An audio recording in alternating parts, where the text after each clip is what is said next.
Hello friends, MS institute for civil services में आपका स्वागत है। और हम पढ़ रहे हैं मध्य प्रदेश जीके में मध्य प्रदेश की नदियां। और लगभग हमने सारी नदियां कंप्लीट कर ली हैं। और बड़ी बड़ी जो नदियां हैं, मुख्य मुख्य नदियां, उनमें सिर्फ दो नदियां अभी बची हुई हैं। पश्चिम की तरफ बहने वाली दो प्रमुख नदियां हैं, ताप्ती और माही। नर्मदा हमने नदी के बारे में पिछले हमने उसमें पढ़ा, ठीक है। तो अब हम देखेंगे कि ताप्ती और माही दो नदियां, ठीक है। तो ताप्ती और माही नदी के बारे में हम इस लेक्चर में पढ़ने वाले हैं। दोनों नदियों को एक साथ कवर कर लेंगे, ठीक है। तो अब हम बात करते हैं उद्गम। सबसे पहले बात करते हैं ताप्ती नदी का। उद्गम स्थल कहां से है? वही सारी बातें, उद्गम, लंबाई, मुहाना, सहायक नदियां, परियोजनाएं और जलप्रपात और उसकी कुछ इंपोर्टेंट फैक्ट्स, इन्हीं पर हम बात करेंगे। सबसे पहले हम बात करते हैं इसके उद्गम स्थल की। तो ये बैतूल जिला में, बैतूल जिले के मुल्ताई नामक स्थान से ताप्ती नदी का उद्गम स्थल है। तो ताप्ती नदी का उद्गम स्थल है मुल्ताई, बैतूल जिले में, ठीक है। याद रखना है इसे। जिला है बैतूल, जगह है मुल्ताई। ओके, गॉट इट, ठीक है। अब ताप्ती नदी की जो लंबाई है, ताप्ती नदी की लंबाई है 724 किलोमीटर। कितनी? 724 किलोमीटर लंबाई है ताप्ती नदी की, ठीक है। तो इसकी ये लंबाई हो गई। मध्य प्रदेश, महाराष्ट्र, गुजरात, ये तीनों जगहों में बहती हुई। अब इसका मुहाना कहां है? खंबात की खाड़ी। खंबात की खाड़ी कहां है? गुजरात में, अरब सागर में, सूरत के पास ये जाकर कहां मिल जाती है? अरब सागर में, खंबात की खाड़ी में, ठीक है। ये तीन चीजें हो गई, उद्गम, लंबाई और इसका मुहाना। उद्गम हो गया बैतूल के मुल्ताई से, लंबाई हो गई 724 किलोमीटर और मुहाना हो गया खंबात की खाड़ी, ठीक है। आगे बात करते हैं। अब है इसकी सहायक नदियां। सहायक नदियां इसकी कौन सी है? पूर्णा, गिरना, बोरी और अरुणावती और एक और है अमरावती, ठीक है। तो कौन कौन सी नदियां इसकी सहायक नदी? पूर्णा, गिरना, बोरी और अरुणावती और अमरावती, ये सारी नदियां इसकी सहायक नदियां हैं। सहायक नदियां भी अपन को याद रखना है क्योंकि उनसे भी क्वेश्चन बन जाता है। अब हम बात करें सहायक नदियां के बाद परियोजनाओं की। तो उकाई और हटनूर। उकाई कहां पर है? गुजरात में। और हटनूर कहां पर है? महाराष्ट्र में, ठीक है। ये दो परियोजनाएं इस नदी पे इंपोर्टेंट परियोजना है। कौन कौन सी? हटनूर परियोजना और उकाई परियोजना। ये दोनों परियोजनाओं का नाम याद रखना है, ठीक है। अब हम बात करें इसके जलप्रपात। तो इस पर कोई जलप्रपात नहीं है, समतल जगहों पे बहती है, फ्लैट जमीन पे कोई जलप्रपात नहीं बनाती है। बनाती होगी तो वो इतना छोटा है कि उसके बारे में कहीं पढ़ा नहीं गया, लिखा नहीं गया है, ठीक है। अब हम बात करते हैं इसकी परियोजनाएं हो गई, जलप्रपात हो गया। अब इसमें कोई क्या विशेष है? जो ताप्ती नदी है, इसमें क्या क्या विशेष है उसके बारे में हम जान लेते हैं। तो एक तो इसकी जो किनारे शहर बसे हुए हैं, बुरहानपुर सबसे इंपॉर्टेंट हमारे यहाँ। तो मध्य प्रदेश का बुरहानपुर और भुसावल और सूरत, ये गुजरात में है, ठीक है। तो बुरहानपुर, भुसावल और सूरत, ये तीन शहर हो गए। ओके, फिर हम बात करें इसके नामों की कि इसकी क्या क्या नाम हो सकते हैं।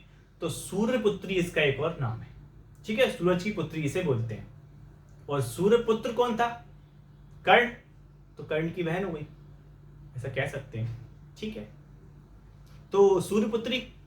अब बात करें इसमें एक और क्या कि इसमें सर्वाधिक मिट्टी के टापू पाए जाते हैं। अगर क्वेश्चन ये आता है कि किस नदी में सर्वाधिक मिट्टी के टापू पाए जाते हैं, तो वो नदी कौन सी है?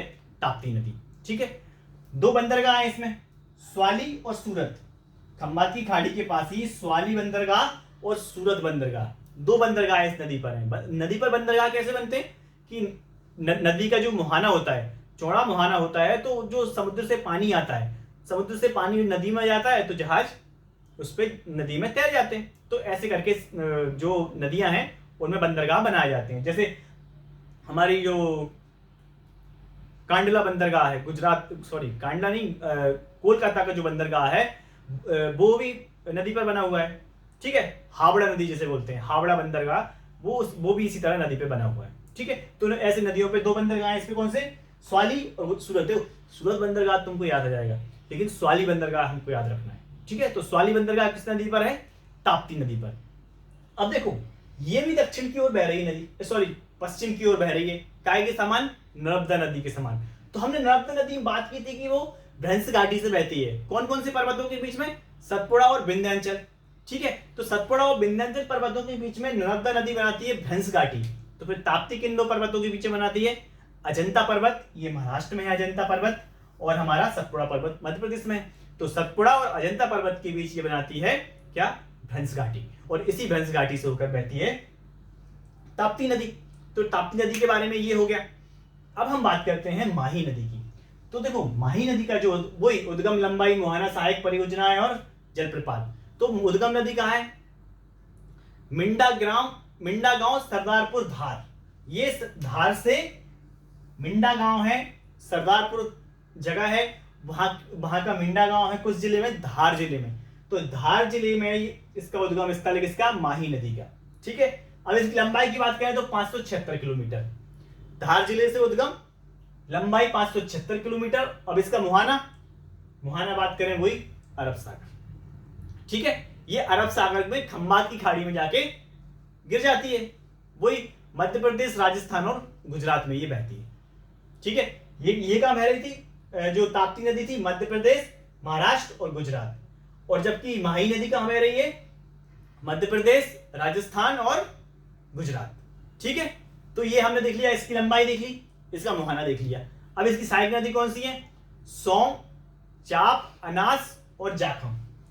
सोम, चाप, अनास और जाखम, 4 इसकी सहायक नदियां हैं। ठीक है, अब इसकी सहायक नदियों की बात अगर हम बात करें तो जो परियोजनाएं हैं इस पे, सहायक नदी हो गई। अब सहायक नदियों के बाद इसकी परियोजनाओं की बात अगर हम करें तो ठीक है, तो इसकी परियोजना की अगर हम बात करें तो ये कह सकते हैं कि भैया ये सोम है, ये जाखम है। ठीक है, ये इसकी दोनों सहायक नदियां हैं। अब अगर हम इसकी बात करें परियोजनाओं की, तो ये माही परियोजना सबसे इंपॉर्टेंट है। माही परियोजना कहां है, धार में। माही परियोजना का एक और नाम है बजाज सागर। ठीक है, तो बजाज सागर परियोजना माही नदी पर है, धार जिले में, और कुड़ाना बांध है गुजरात में। तो ये कुड़ाना बांध भी याद रखना इतना इंपॉर्टेंट है नहीं, लेकिन माही परियोजना बजाज सागर नाम से भी आ सकती है। हमने कई परियोजनाएं देखी जिनके 2-2 नाम है, जैसे राजघाट परियोजना देखी, महारानी लक्ष्मीबाई सागर, हलाली परियोजना देखी, सम्राट अशोक सागर। तो ऐसे करके बहुत सारी परियोजनाएं हैं जिनके 2-2 नाम है, वो दोनों नाम ही भी याद रखना है। परियोजनाएं पढ़ेंगे तो और अच्छे से हम लोग उसको पढ़ लेंगे, याद कर लेंगे। ठीक है, तो ये कौन सी होगी, बजाज सागर या जमनालाल बजाज सागर इसका पूरा नाम है। ठीक है, और कान्ना बांध हो गया कहां पर, गुजरात में। कुड़ाना, सॉरी कान्ना नहीं, कुड़ाना बांध, कहीं कड़ाना भी मिलता है, कहीं कुड़ाना मिलता है, तो वो कंफ्यूज मत होना उसमें। ठीक है, अब इसके बारे में हम देख, जलप्रपात इस पे भी ही नहीं है। अब हम इस बात करते हैं इसकी विशेष की। इसमें क्या विशेष है, देखो इसमें विशेष है कि जो माही नदी है, माही नदी कर्क रेखा को 2 बार काटती है। ठीक है, क्या काटती है माही नदी, कर्क रेखा को 2 बार। ये मध्य प्रदेश में कर्क रेखा को काट के ऊपर जाती है, और फिर ये नीचे आते समय ये गुजरात में, राजस्थान में दोबारा से काट देती है। ठीक है, किसको, कर्क रेखा को। तो कर्क, दुनिया में कर्क रेखा को काटने वाली एकमात्र नदी जो 2 बार नदी काटती है कर्क रेखा को, वो कौन सी है, माही नदी। ठीक है, और अगर अब देखो क्वेश्चन यहीं से बन जाते हैं। ये तो हमने कर्क रेखा की बात कर ली, अब मकर रेखा को बोलेंगे तो मकर रेखा को काटती है लिम्पोपी नदी, याद रख लो बस। मकर रेखा को काटती है लिम्पोपी नदी, और भूमध्य रेखा को काटती है कांगो नदी।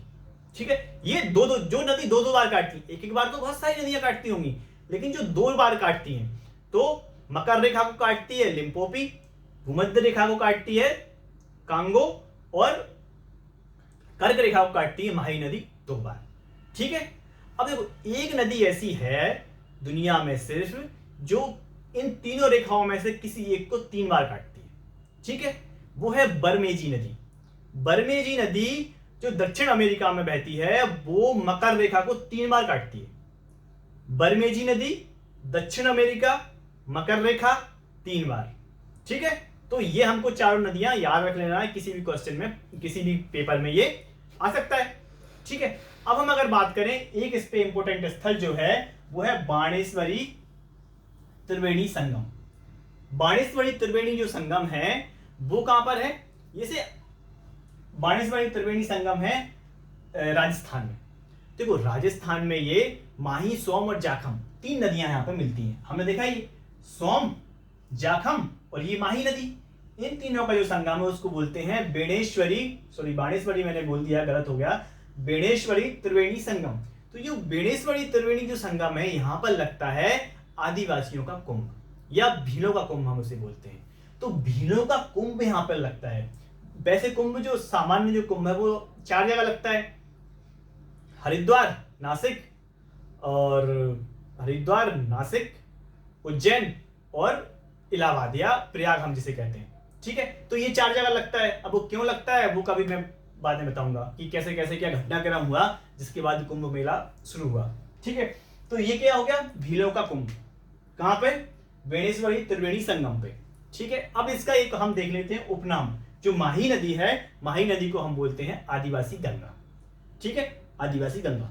तो ये सारी चीजें माही और ताप्ती नदी से संबंधित हमने देख ली। अब देखो लगभग हमारी नदियां कंप्लीट हो चुकी हैं।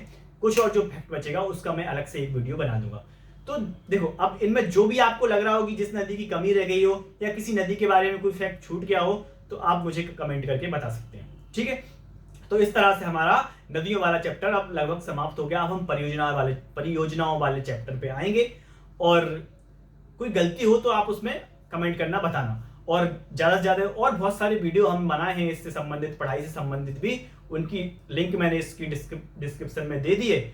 आप उसको देखें, लाइक करें, शेयर करें और सब्सक्राइब करें। धन्यवाद।